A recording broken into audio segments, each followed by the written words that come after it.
A community connecting in Christ is a place where people love their neighbors and receive love from their neighbors. A community connecting in Christ is a place where people love their neighbors and are loved by their neighbors. That seems intuitive and biblical. Jesus says that the second commandment is like the first being love the Lord your God. The second is like it, love your neighbor as yourself. And so now you could start putting in your frame of reference all of those experiences of what a community connected in Christ looked like, felt like. You could now say, oh, it felt like that. It was that because that was a time in which I was loved and cared for, or I was the one that was loving and caring for others. Now that means that we have to drill some things down.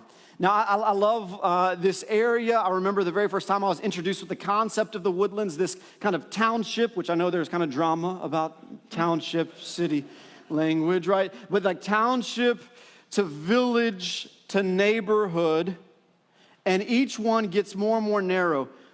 But for us to actually see a community connecting in Christ realized, we have to go one step further to the individual.